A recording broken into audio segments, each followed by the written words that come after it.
One of the very critical thing is your human integration with machine is very important. So that is something which is very critical for any manufacturing organization. You cannot have manual instructions. That manual paper-based instructions will no longer work. It used to work in many years back.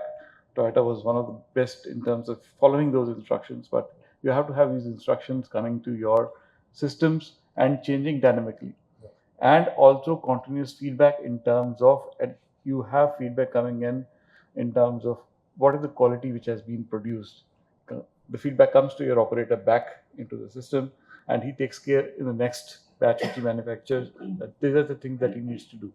So a continuous input and update is important for keeping the same quality maintained across the board.